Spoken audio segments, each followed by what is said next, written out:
Oh, hello! I know the range just came on, flaming typical. Lovely to meet How you. lovely is it to meet you, mister? I'll just introduce you before we go through the drive-through, because I always forget to do that, and people are probably sitting going, who's she got the day? Because I've got a lot of women, no offence, but not all of us know about football.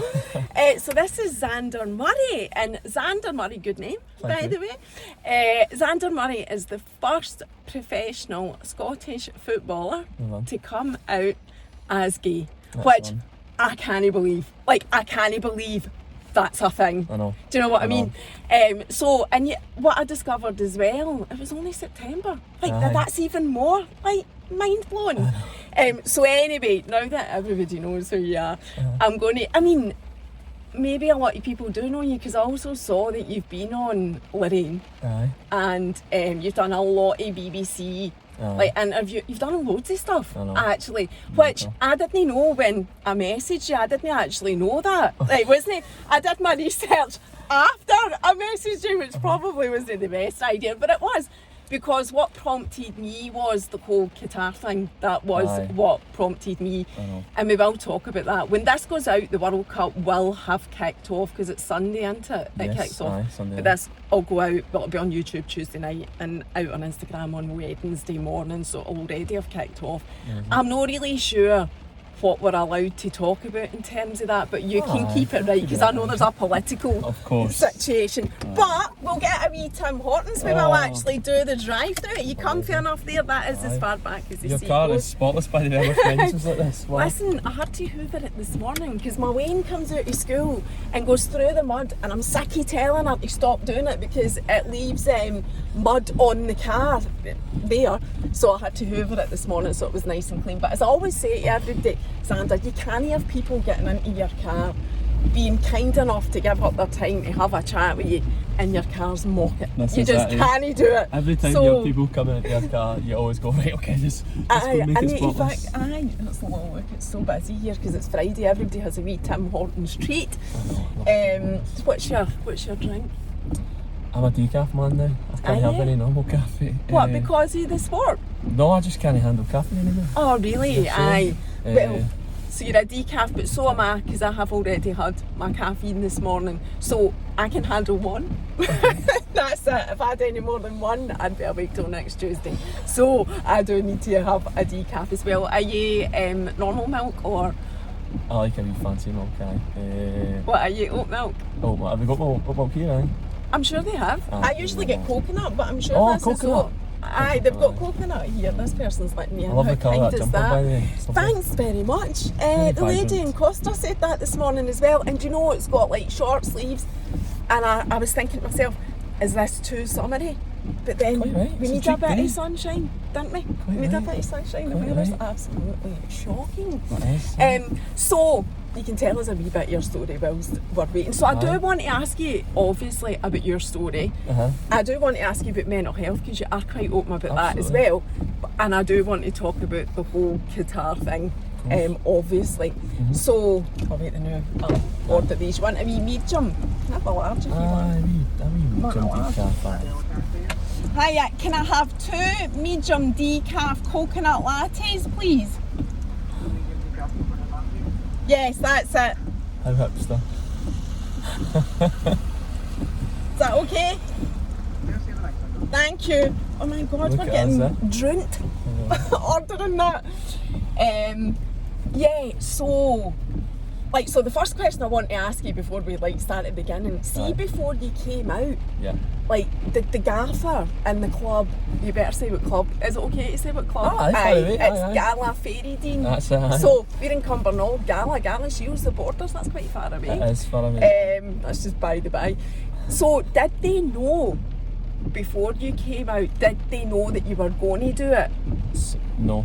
Did they didn't? That's even better. Yes! I didn't do the whole, sit them all down in the dressing room and be like, right, everyone, I've got a big story here to tell you. No, I never done any of that. But did they know, Zander? No. So they had no inclination at all? No, even after speaking to them, maybe a wee bit of banter here and there, they'd be like, just a couple of them, but by and large, no, they had sort of no idea. And was that purely because you had it? that they didn't have any Just idea. Very, very good, aye. That's fab, thank you. Very, very good at hiding a double life, as it were. Aye, it was been very, very tough for a number of years, but aye, it was mad to hit guys, literally no one knew. I know, and I bet you now, wait, like 3 months it's gone past, I bet you're like, what was I worried about? Thank you. Is that how you feel? Is thank you. Is it mental? Aye, I mean, feel about it? I couldn't believe it's on your head, isn't it? It's a sort of internalised homophobia, a sort of inner saboteur, as I call it. You know, just eating away at your thoughts and like, oh, everyone's going to deal with this so negatively, and everyone's going to hate you, and the football community's just going to go against you. But you just need to work on yourself to a point where. Well, I worked on myself up to a point where I got to a point where I'm like, right, see if I do come out and I do get any sort of abuse or any comments, I don't care. And that's the magic sweet spot, which took a lot of time. But aye, when I did come out, it was bloody, it's been marvellous. Now, as you mentioned, all these news outlets that want me to come on, and it's amazing, you know, to do that. Lorraine was a bit different, you know. Lorraine was. When was that? Was that September? You were on straight away, I stand up. But the other ones, like all the papers, you know, that they're just wanting a sort of reactive comment on Qatar or something. No, I want the whole story. Aye. That's not what we want here. And that's what That's why I've watched loads your what do you call it? Interviews. Getting a lift. Have and you? they're amazing. Aye, they're that's lovely. they're so good, and it's nice to just come on and I can just be myself. Aye, totally. Do you know what I mean?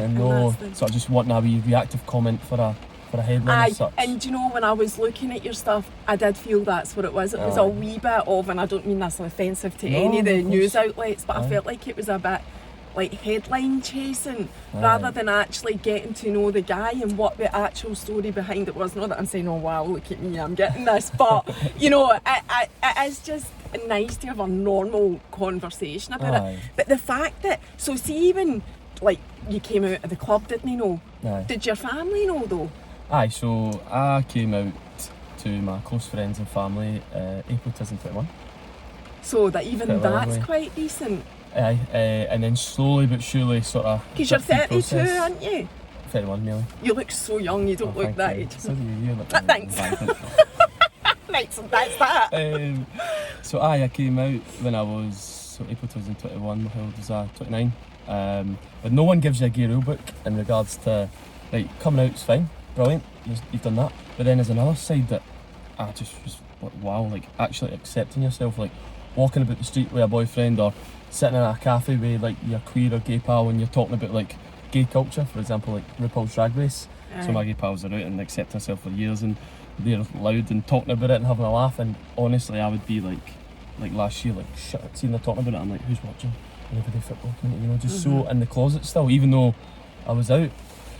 And then so you managed to separate your life, your personal life at that point from your professional life, and it still stayed completely separate. So that was such such a challenge to actually get to a point where I'm like, do you know what, I'm proud of my pals and that, like I'm open with it and I can sit in a restaurant, I can sit in a bar, wherever we are, and talk about things like that. But it was a eureka moment. It was in September. I went to my first sort of Pride event, gay Pride event. I saw that. And I've been going to gay Pride longer than you. But you have. I've been taking Lola since she was a toddler, and she's 11. You know what I mean? But that's just blows my mind. But do you know what else? It's a reality check. It's a reality check of what is really going on out there and what's going on in people like yours. Real experiences, you know, that's what this is for me. Because honestly, I'm not joking when I say my mind was blown when I read your story that this is actually going on. But anyway, so your gay pride, sorry. No, absolutely fine. So I was with my pal, she took a photo of us at the Pride event. It's amazing, you know, like down the street and everyone's parading on the buses and stuff. All the music's brilliant, loving life. Took a photo, off the cuff moment, just went, oh sorry, I know you can't put that on social media because the football community. So at that point, it was only the football community that never knew. I built up to a point that everybody, all my straight pals, everybody knew, apart from my football community. And I don't know what happened in me when she did that. She was so nice about it. We got home I sat in the veranda. Is that balcony? Do you call it balcony? No, but I'm a scheme wing, so I grew up with veranda. So we lived in a flat with a veranda. So sat in my veranda and I'm like, what am I doing with my life? I could die tomorrow and I'm living a closeted double life. I'm not being myself. I could be actually helping so many people, like Jake Daniels has done, the young footballer in Britain, like Josh Cavallo from afar. Look at the impact they've made. Like, there's nobody here in Scotland to begin that. You know, there'll be plenty of people like me, and by the way, we'll get to that. There is, plenty, I know there is. Plenty that are struggling. I just got goosebumps there because there's so much that we need to unpick. But so I just, off the cuff, my private Facebook, because I didn't have social media at that point. I had my private Facebook. And that was another thing I was going to ask you, because your Instagram only started in September. So off the cuff, and I just put the picture up on my Facebook, and I just sent a big long message in my private Facebook, and I knew that the football community would have, or my teammates and that would have seen it. So that was the first thing you did, you put it on Facebook? And then woke up, woke up the next morning, and I'm like, whoa, what's going on? But as you've alluded to, that just shows you where we are as a society, do you know what I mean? A guy in the fifth tier of Scottish football has literally got so much news and media attention because he's just being honest and authentic to who he actually is. And my goal with this is I want to keep shouting for the rooftops to eventually, in a couple of years, well hopefully 5, 10, 15, 20 years, people, they don't need to, you don't need to go public anyway, but people, if somebody asks you directly in a dressing room, what are you doing at the weekend? Somebody just go, I'm just going to a couple of drinks with my boyfriend, or I'm going out for dinner with my boyfriend, and they don't need to hide. Do you know what I mean? Because I know from first hand how difficult it is. You know what I mean? But I bet you, right, so seeing it for the flip side, right, I bet you all your teammates, and I'm just guessing here because I just don't socialise with people that don't accept it, right? So I'm guessing that all your teammates are like, Zander, what were you bothered about? You know, 100%. I don't think there's anybody out there 100%. that's a normal human being that would have anything bad to say about it. Normal, yes, you're right. A normal human being. You're right. The masses have hugely surprised me, and even like you would like stereotypical, like I don't know, like tradesman for example, guy who's fixed my boiler the other week, and you still have just that wee internalised fear for some reason. Big man's man, and you went, do you know, son, fair play to you. My niece and her nephews gay or stuff, and when I seen that, I was so proud. Well done, son. Big massive guy, and I just thought, but you're right. Nobody actually gives a monkey's here, which is amazing. And I've been met with the utmost support and love, like not just with my teammates, like opposing teammates. And I tell you a story, I went in to do a talk at Glasgow City College with Leap Sport. They're the sort of heads of LGBT sport in Scotland for sport. Did that sort of Q&A to an audience, did it, and then after it, someone came up to me that plays, I won't say too much, but he's a professional footballer. Elite. Shaking like a leaf. Shake my hand. Didn't say too much. Oh, God love him. This is just pure mental for me. And shake his, and just went, Zander, you've no idea. Thank you so much. Oh, that's that all makes he said me to want me. a Greek man. And I'm like, can I swear? No. Aye. Right. I thought I would give you a line to swear. I'm like professional footballer, I better not swear. No, I was like, wow. I didn't imagine. And then obviously, I'm new to Instagram and all that, so I'm getting all these messages, like pure heartfelt messages of younger folk to older folk, just saying how much I've helped them. And honestly, I've got a wee bit imposter syndrome, Mary, I'll be honest. I'm like, I've not done it. Oh my God, I can't believe you've just said that about imposter syndrome. I'm having to deal with that now myself, but I know exactly what you mean. I've not doing it in minutes. And then I spoke to the guys at Time for Inclusive Education, who are brilliant, by the way. They go into schools and do LGBT education. The guy heads at Jordan, he's like, Zander, you see just visibility in a market that, you know, there's no many used in it. That's just so important. But as much as I possibly can, a massive goal of this, I want to go out and do educational inputs, which I'm doing now. I know, I saw that for your stories. So see, that was how, so there was no other, like, at the club, right, Zander, we need to sit down and talk about this. There was nothing like that, right? I know it's mentally.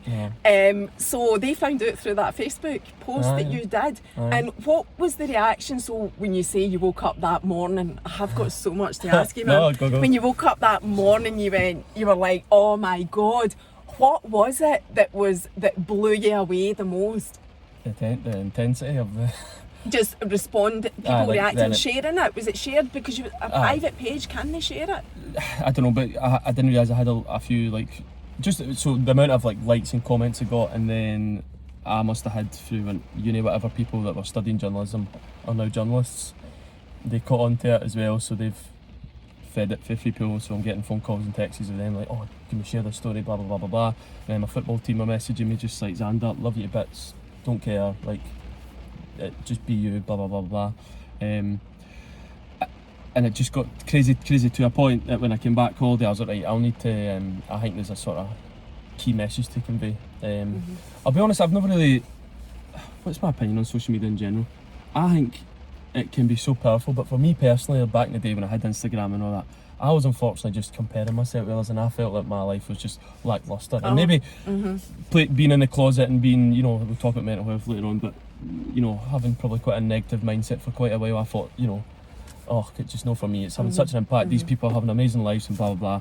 Oh, also, again, that's such a loaded bull. A big reason why I come on here, like, being true, you're being organic, it's real stories, real people, which I love, by the way. Of course, See that, I get imposter syndrome for that, because people thank me and I'm the same as what you were, but I'm not actually doing it, and I'm talking to the same people that everybody's talking to every day, but just putting it out. But I know, thank you, I'm grateful that you've said that. Honestly, wait, so... social media, you were talking about where you stand on it. So then I was like, do you know what, actually, with how crazy this has went, I should probably, I've got a key message to convey and it could probably reach to people, so I started a Twitter and an Instagram.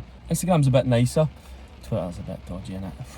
I'm fearful for Twitter. I'm on Twitter, but I don't post anything. I just go on it to see what's happening with the celebs, really. But I'm fearful for Twitter. Scary, man.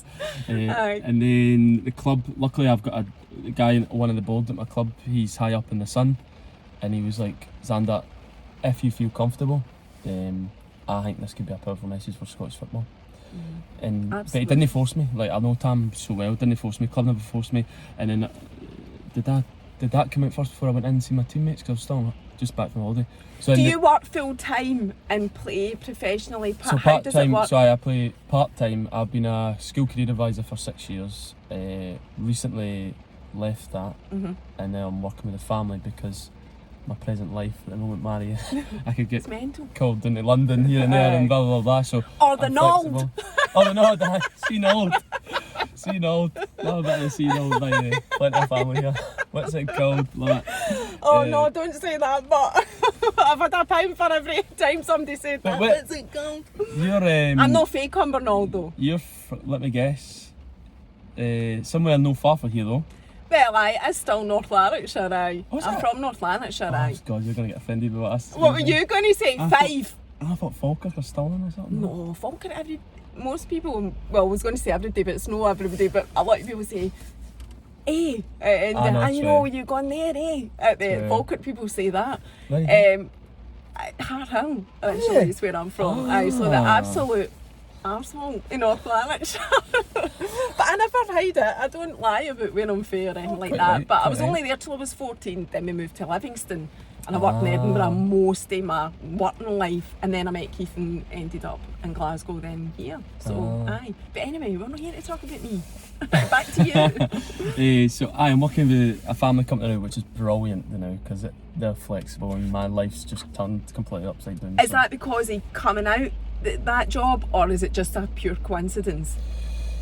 Bit of both. I worked for a great company, Scotland, and you know, it was amazing. I gained a skill in regards to, I knew that that's me in regards to empowering and motivating people, especially young people. Loved it. And maybe coming to the end of it, I thought, okay, maybe careers isn't the route that I want to go down. And then, since this has came out, I'm like, wow, this is an area that I am hugely all in. I worried, I'm at twilight in my football career, of course, I worried what's going to give me that same fire and passion to get up in the morning, the same as football. And I have maybe just, as you said, just stumbled across it. Like, I want to empower and motivate young LGBT footballers, but also like sports people alike. And if that trickles to fans and other communities, brilliant.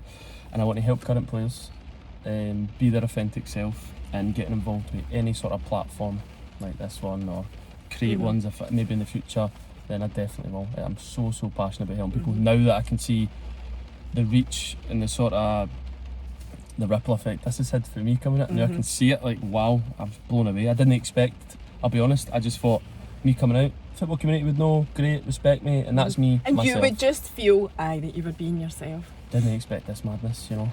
I know, but it it just goes to show you how much work, is that the right word, needs to be done in the football community. But actually, it's a lot less work than people think it is. It's way lot less than what the media are weird, saying. Like, as I say to you, like, obviously I understand, right?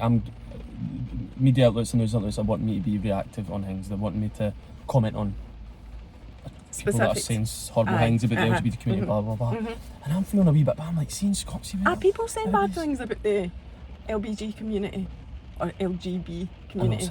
I know. I keep getting it back to front because I used to work for Lloyd's Banking Group, so I keep thinking LBG, but it's not. It's LGB, so that's why I keep saying it wrong. What am I saying? Is there people making like homophobic comments? To me directly? No, just in general that you'd been asked to comment on. Aye, so Qatar, the Qatar World Cup ambassador, and that reach here and there. Aye, just like news. So, for example, the Carlos Puyol and the Iker Casillas type scenario, wanting comments on that. Any sort of LGBTQ plus news. Aye, in general, there is a wee bit here and there.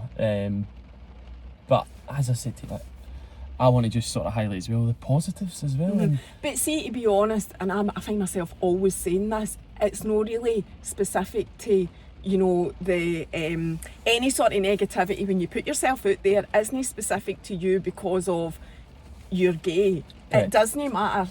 All of us get some sort of hate, trolling, whatever, you know, because you put yourself out there. Correct. So I don't think though that you can correct me if I'm wrong, get any more than it's the me that puts myself out there, but yours is just specific to your sexuality, because that's what your social media is about. You are being openly who you are. I've been people ask me that as a common question. Everyone sort of asked me, do you get much hate? When I was getting to schools as well, they asked me, did you get a lot of hate? No, not at all. And I don't know if that surprises some people, I know, but I'm like, no, nobody's really said much. Somebody gave me a letter. I've had amazing letters sent to the club, brilliant, and gifts and stuff like that, which is unbelievable. But I had one sort of letter from somewhere in, I can't remember, it was an island or something. It was a religious group, and they sent me a book about and how I'm going to hell and you know, it's a sin and blah blah blah. And do you know, it normally wouldn't have got to me, but it's because did we draw that day, or did we not get did we lose? So I was already annoyed. And then when I went home and opened that up, I think I missed a sitter as well. A sitter? Aye. What's a sitter? So, you're thinking that babysitter? No, I just know it's something I have no clue about. A sitter is, so I'll explain it directly. So you're near the goal that I'm trying to shoot in. Oh, this is to do with football? I'm sorry that I don't know this. I was, a ball came in from the right side, if you get any football fans listening, and all I had to do, the goal was literally a couple of yards away. All I had to do was just head the ball into the goal. And my head, for whatever reason, the ball hit the top of my head and I went over the bar.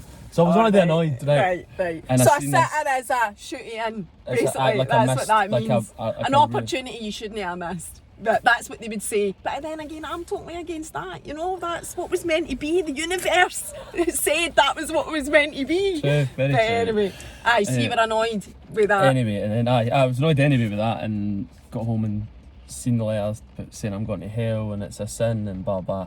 That was a wee bit got to me. But apart from that, honestly, I've had no DMs or anything like that of hate. But I know that people like I've got higher profile do get that. Very often they do, LGBTQ+, but not just that, racism, you know, we're just talking about one bracket, the whole equality region, they all get it, you're right. And you just need you need to build thick skin to a degree. But I'm very lucky, I would say, so far in the public, being the public eye, and that nobody's you're not getting any more hate than any of the rest of us that are putting ourselves out there. And that's a message that I want to convey to footballers who are maybe struggling, 100%. Yes. And see, like, so here's what's going on in my mind, and I'm just going to ask you this, like, why in football is it so taboo? Good question. What is that about? Is it because we're still like living in the dark ages in football? I mean, I've never been in the football community. Obviously, I'm not a footballer. You know, I know there's a huge women's football community. I'm going to ask you about that as well, because I'm like, in the women's football, I'm certain if a woman is gay in the women's football, it's no news. It's like, just like it shouldn't be though. No. But why in men's football is it such a taboo subject? So I would say it's potentially the football community's shrewd or obscure vision on what masculinity and what femininity is. So speaking to the boys in my dressing room, I can tell you directly, they were a bit shocked in regards to me being gay and me playing football, me being masculine, you know, me being like talker and not really acting effeminate, because maybe that's what they see on TV is what a gay guy should be. They put them in one box, effeminate, they want to be pink and listen, I'm no bigging myself up to have like a completely masculine side. I've got a feminine side as well. Love RuPaul's Drag Race, love a bit of pink here and there, absolutely. But maybe in their eyes, they've no met a lot of guys like me who are gay, who like football, you know what I mean? They can maybe got a deeper voice than them, and that's probably a bit of a shock to them, and I can tell you that firsthand. That's what's maybe the masses, they've not really understood that. Not able to make the connection that you can actually play football and be gay at the same time. It's just it's what maybe they've seen in the telly or what, and they just assume we're all in one box. We just like one thing, you know. We just like certain things and that's it. But no, gay guys like all different things, and not just gay guys. The LGBT community, we all like different things. We're all different. You'll be surprised.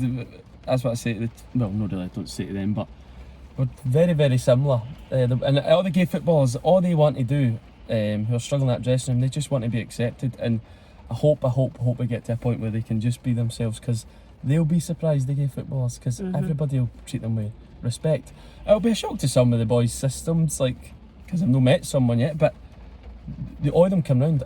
Every single one of the boys in that dressing room have been, and the banter, for me, man, the banter, right, so I love the banter in that dressing room. That's massive, that's like 60-70% of why you play football, for that banter in that dressing room. I'd love to be a fly in the wall in any football dressing room, honestly, because I think it is, again, it's very good because you do, it is a sort of unwritten rule that what goes on in the dressing room stays in the dressing room, right? Because you never find out, even like when Alex Ferguson was managing Man United, I don't know why that sticks in my mind, but I always remember that nobody would give out what he would say in the dressing room, you know, but I'd love to be a fly in the wall.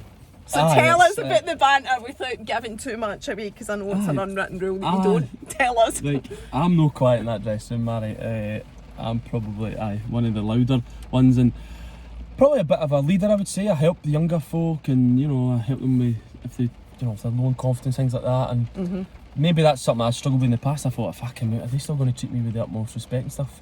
And they have, and that's, if you're listening, you're a gay footballer and you're struggling, like, you will, that will not change. But in regards to the pattern, so I always thought, so like, you would think, right, gay guy, you know, came out as gay, gonna go into showers, you're all naked, it might be awkward. But no, I just went in first straight away when I came out together, like, "Come on, boys, come on in," and they were all howling. Do you still have a shower naked all together? See, I didn't even know that. Oh my god. But I just broke the ice straight away, and they probably wouldn't even feel awkward, but I just broke it straight away, and like, "Well, on, boys, come on," and they loved it, and that's what was so important to me. And they all take the monkeys, and they're like, "Oh, we're going to see you now, I'm a celebrity now. Like, what you got this week? What you been doing this week?" And all that. So it's been nice, and everybody, I don't know if they're just saying that, but they're like, "Oh, you just seem so much more relaxed. No, you seem so much more happier now." Right, that's what everybody wants for everybody. Any normal human being would want that, and that's what I'm saying. Anybody that isn't going to have that reaction, they've got their own issues, clearly. That's all it is. So everybody else is going to be supporting you. True, and then probably that ties in perfectly to what we can chat about now, because for years I've been very uptight and stressed and had a tough time with my mental health. I know, so let's talk about that, and we'll do Qatar at the end then, because I'm conscious we're actually halfway through already. So your mental health, right, so take it right back to the very start when you were first aware. Aye. Is that the right way to put it?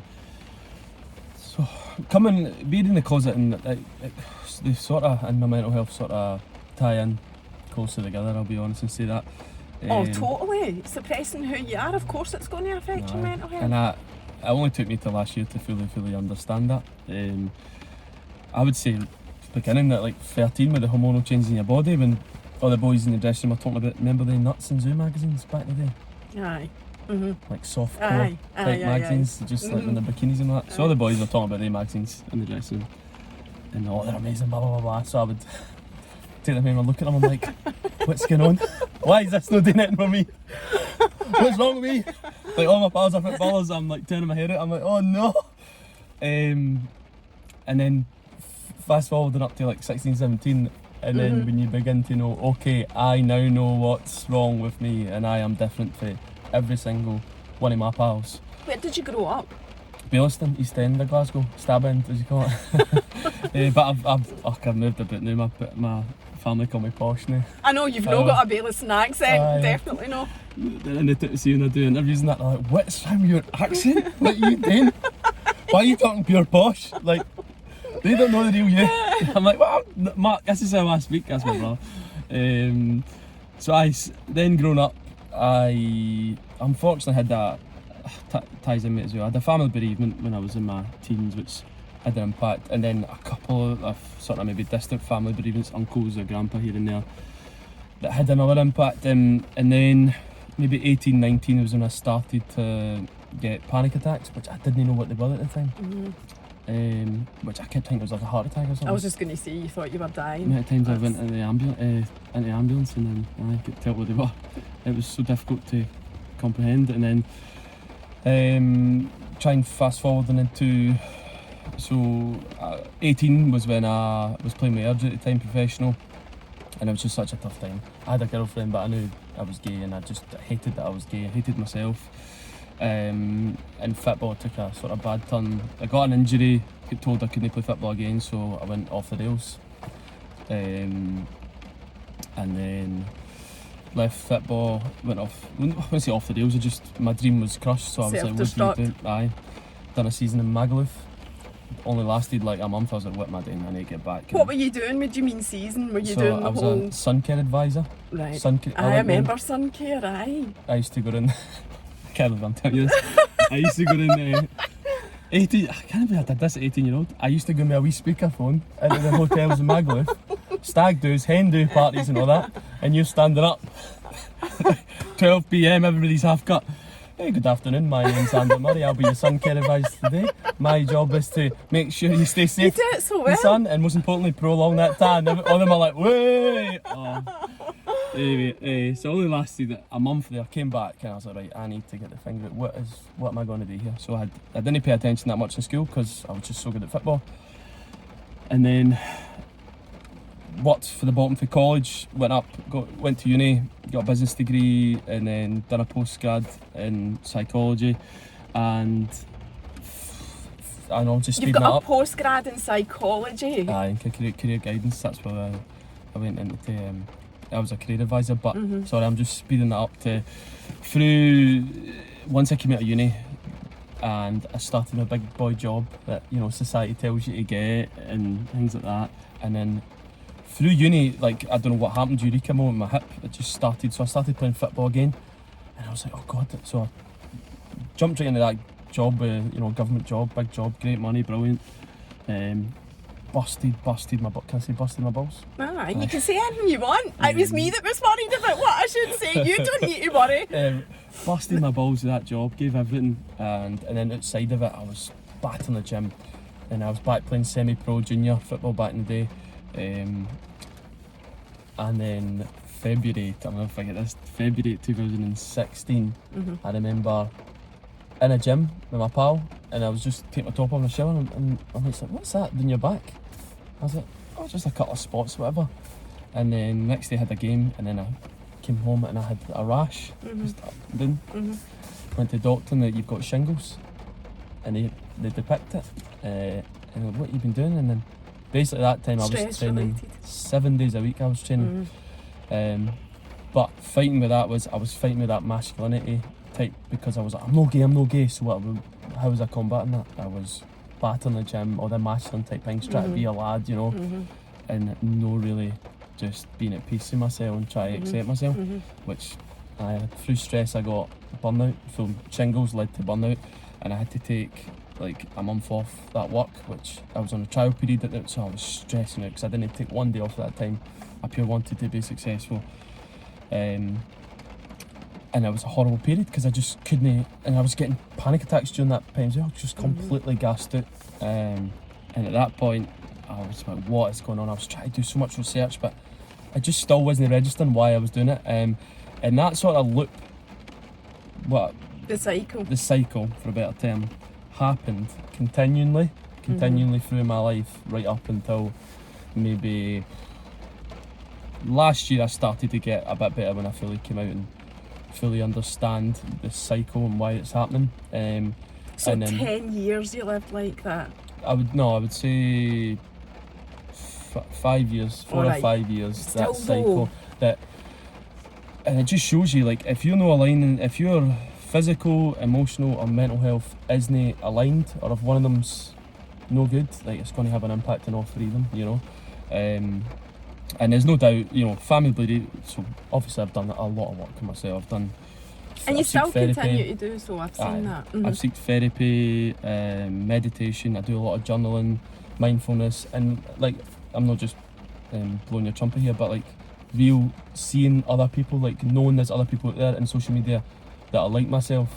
You know what I mean? That it's no like their life's incredible on social media and things like that. Do you know what I mean? Like, I know it's great. It looks great that I'm doing stuff on media and all that work, but as I say, and as I've tried to show on social media, like, we're not all perfect. I still have my struggles, you know. From that now, and I'm at peace with it. So maybe in the past, for a good analogy, I would, if my demons came to my door, I'd be trying to hit a square goal with them, right? Right. But now my demons, they're coming in and having a cup of tea. You know what I mean? Aye. You know what I mean? You're sitting with it. I know. And I've accepted them. And now, don't be wrong, I probably now have chronic, I'd say, fatigue that I successfully managed now, touch wood, but I might have relapse here and there. And the burnout sort of still lags, but I know the triggers and I know when to take a wee calm period, you know what I mean? I'm like, okay, I'm a wee bit too much. For example, like lights. So see if I'm driving and lights are really irritating my eyes, I'm like, oh. Or see if I'm in the gym and I try and exercise and I'm like, that just didn't feel right in my body. Like my brain's no.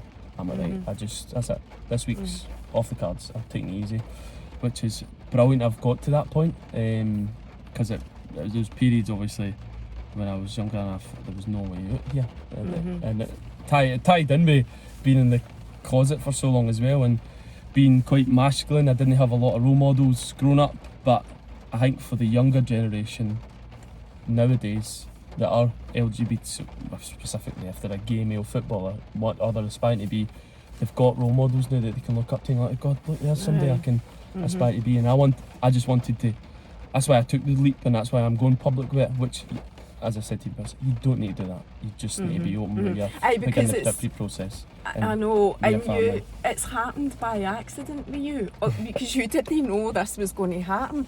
You just knew you had to live who you were, be your real authentic self. And you know, I would urge anybody to absolutely do the same, but I get that it's really, really difficult. I'm not taking away from that at all, because I know that it is. But if you're the prime example of that's what happens if you're trying to pretend to be something or someone that you're not. It just it blows up. So what's happened is, all you've done is like one day Facebook, I'm sick of this, I need to be who I am. Yeah. And then it went wild. And now what you're doing though is using it positively. And by accident though, you weren't going, right, I'm going to be the big man here, actually, and I'm going to go out and say this and it'll be mental. You just didn't know that was going to happen. So you're absolutely doing the right thing. You're turning it into an amazing positive message. Thank you. It is amazing, but I still can't believe that you need to do it. I can't believe that men in football can't come out and say who they are. But anyway, I don't want to keep banging on about that. I feel like I'm pure. And as I say, I hope just 10, 15, 20 years this isn't news. And it just really puts highlights. And if I'm a guinea pig, brilliant. And if it just helps others, man, that just means the world to me, especially younger players, if it helps them, And it will be, Zander, and what you won't know is that it's helping way more than you even know it is. No, I hope so. That's definitely. So, like the Qatar thing. Yeah. So, oh God, this is like a big massive can of worms as well, I feel, because I feel like, I'm going to be totally honest with you, right? Please. I'm nervous about talking about it, but I want to talk about it. But the reason I'm nervous is that I understand that it's connected to religion and religious beliefs as well. So it makes me nervous that could be seen as almost me being not, what is the word? Racist? Is that the right one? Yeah. Like that type of thing. So I'm really aware of that. So that's just so that you know. But you're the guy in the position, so you can say a lot more probably than I can. But what I will also say to you, right, and this is a word of a lie, women are also suppressed in these regions, right? And my husband, right, and I'm just being totally honest, is desperate to go to Dubai on holiday. And I will not go. I say to him, it's the only place, Keith, that you've said out of the whole world that I point blank refuse to go to. And as I say, I'm conscious that it's connected to religion. But as a woman living in the UK and an advanced country where most things are accepted, and there's I don't know if you know the story about the King of Dubai's daughter. You can Google that. Right, so I just, and I have said that to Keith, there is no way you will get me. And I know loads of people go to Dubai, this is just my personal view on it. So bearing that in mind, linking into Qatar, it's pretty much the same for me. It's just the same as how. So whilst there's a big, it's against the law for a man to be gay or a woman to be gay, for anybody to be gay in these countries, actually you get the jail for it, or even worse, you get what is it? You get hung or something? Executed. That's the word I'm looking for. Executed. But same for women. A lot of women's things. I know. It's so how are you feeling? I know. It's a tough one to tackle, but I'll be honest and say that because I'm a current footballer under the jurisdiction of the Scottish Football Association, who've obviously FIFA are also their heads. It's very, very challenging for me to say anything about that FIFA. But and then obviously people's religions, as you've mentioned, in faiths, completely respect, absolutely. However, if you're the World Cup ambassador and you're going to come out and say LGBTQ plus, being LGBTQ plus is damaging the mind, like immediately I'm like, right, what's my key message? What I convey? I want to try and help younger players, empower younger players, and help current players. It's my two ones that I want to try and do, empower young people. And with a worldwide event that what that is, that media news is going to go out to all four corners of the world, and so many young aspiring footballers that maybe are LGBTQ plus are going to see that.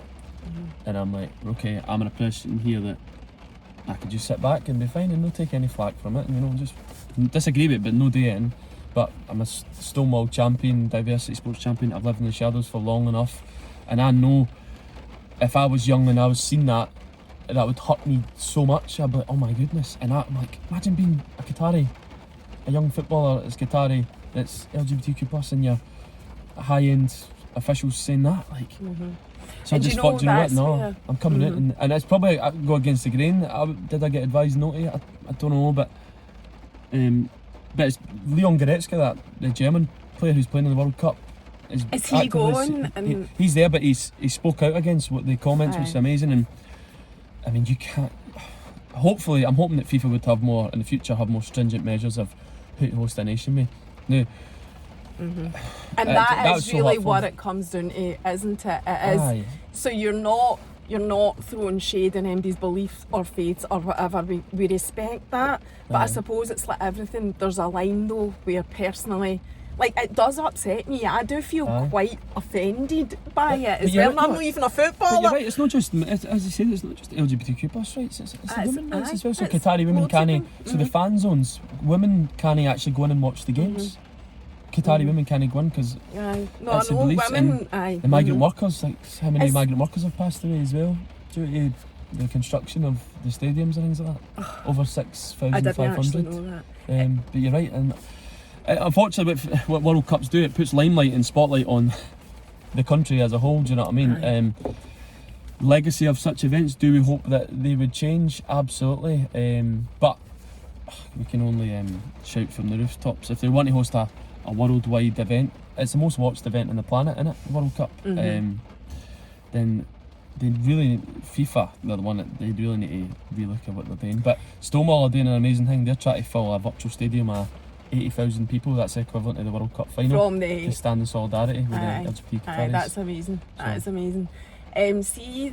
What do you think it is that's made this happen? Is it money? Is it down to money? Money talks. Money. Cheddar, innit? It's money talks. They're minted always like Qatar, with the oil. And that's all that I know that part of the world is. And that makes it extremely sad as well. And those are questions, I'm glad you asked me, but everyone's like, will you boycott it? Will you boycott it? And my argument to that is, I completely agree with people who are going to boycott and not watch it. Completely agree with it. Fortunately, two stances.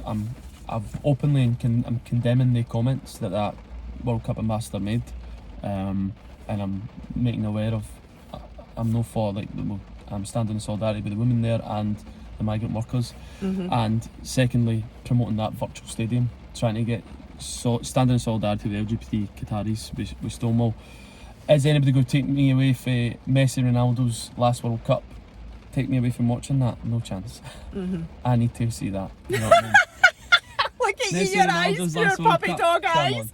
But I completely understand why people would be boycotting it. Absolutely. But no, I'm taking the stance in that remarks by openly condemning it and putting me in limelight, which scares my family a wee bit. Like, you know, they of course they are. Like, they get a wee bit fearful of the backlash, if you like, what maybe that things might come of it. But I'm like, do you know, I've stood in the shadows for too long. Like, I want to actually help my community, and I need to be brave and do these things and support them, and know, so people know that I'm with you. Like, and we need more people like, not just me. I'm no messiah by any stretch. You know what I mean? I'm a wee scuddy in the 5th division of Scottish football, but more high level players, which is great, need to keep standing up against it to a point we get to that, you know, it's no news. And we can just be accepted, because it's illegal for me to exist in Qatar. I know. There's no legal rights, there's no legal protection. Can't get married. Same-sex couples can't go into a hotel together. Some hotel chains in Qatar are going to turn away same-sex couples if they go to the World Cup together. Do you know what I mean? And ruin that. It's madness. It is. It's mental. And you know, I was saying to you, and I've just actually answered one of my own questions. I said to you, why is this stigma issue in men's football? So I asked you that, and then in the next hand I'm asking you, like, you know, why about Qatar and the World Cup, and there's one of the reasons why. Like that. So UEFA are quite happy, and I know again, watch what I'm saying, but they're happy to have the World Cup in Qatar, where it's against the law to be who you are, let's just say. But we're trying to move things forward where, you know, footballers can openly say that they're... So there's an issue right away, a massive issue. There'll be gay footballers at that World Cup event, as we discussed. I know. Do you know what I mean? There's gay footballers in the Scottish Premier League, there's gay footballers in the English Premier League, odd in the leagues, terrified. And I hate the witch hunt that they do. These papers do this witch hunt for years, until you've grown up in the closet. It doesn't help anybody. See the papers, and it's a front line page, and it's the two black canvases, two Premier League footballers, or a Premier League footballers is gay but scared to come out and blah blah blah blah, and I'm like, has that been in the papers? There's a new one. It happens all the time, and there's a newer one this week. It's happened again. Two Premier League footballers have come out to their teammates, come out to their club, and everything's great. They clearly don't want to go public. I don't know who got their hands on it, the media outlets, but it's made headline news, and I'm just thinking, I'm like, they don't want to go public. Leave them alone. Like, let them be. But not just that. Why is that news, as you say? Why is that on the? Why do we make such a big deal? Exactly. In football, say we, no me. In football, in the papers. I know football's not the be all and end all. You're right. We've spoken a lot about football. I'm not a massive. I mean, I do.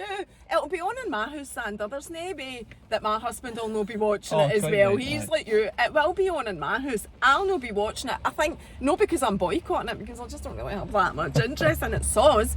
But the final, I usually do like to see the final. I don't sit watching the whole thing, but I like to, when the final of the World Cup is on, it's usually quite a good event. You know. But it is disappointing, and I do feel gutted about it, that it's happening in that country, and that's just it. And I suppose that's as much as we can say about it. We stand with the LGB community. There you go.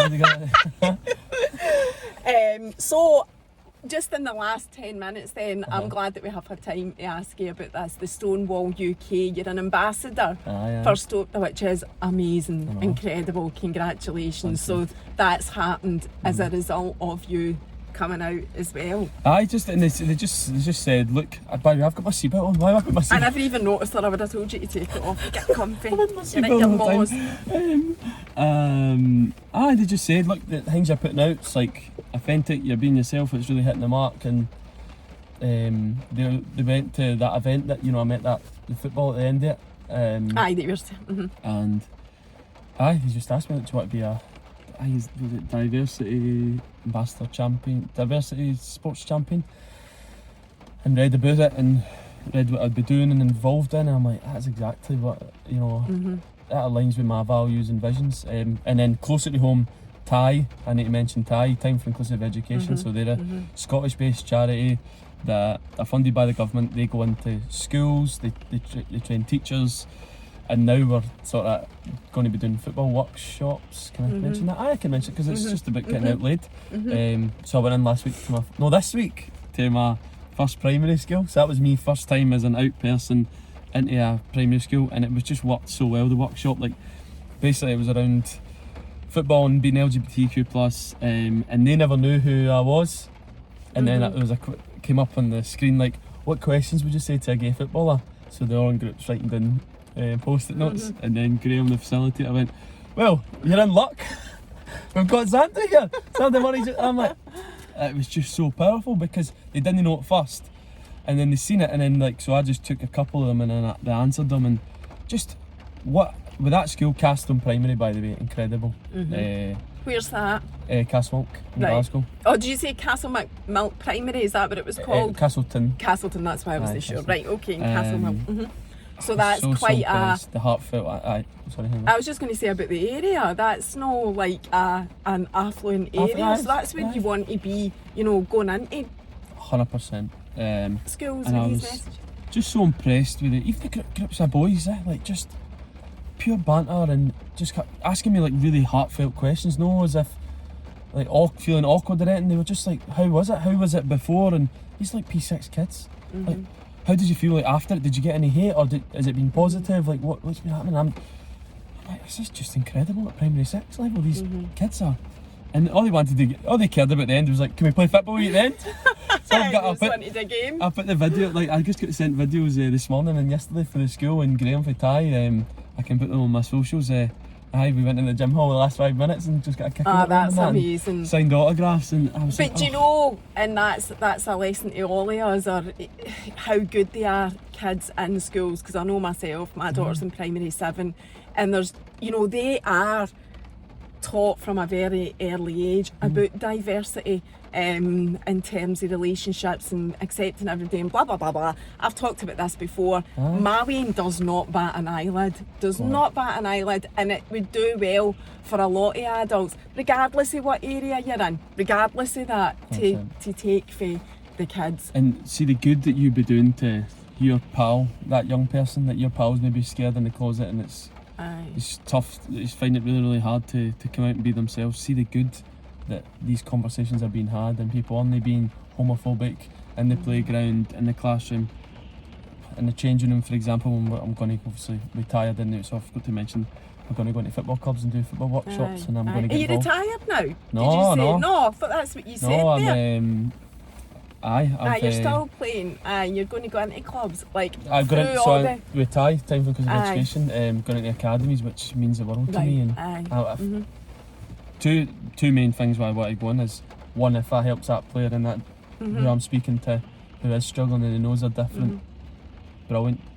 Two, just to sort of allude to all of them, how important it is the conversations that you're having in that dressing room, on that football pitch, like if they are homophobic, like you're going to have such an impact. Because I'm going to go into details about my personal life and show them photos when I was in academies and all that, you know what I mean? And hopefully that hits home. But you're right, the education nowadays to when I was at school or when you were at school was it wasn't even mentioned that I remember. But I had a gay uncle. I've talked about this before as well. My grandpa's brother was gay, and the village in Hart Hill. You say, oh, brilliant, but he wasn't out. He was in the closet. But I say that as well because he really was out, but kid knowing that he wasn't. His partner, he lived with his partner, but we all talked about it, that it was his no, his flatmate, but that's what it meant. Lodger, you know, Uncle Billy's lodger, this same, I mean, you know, it's mental when I think back on it.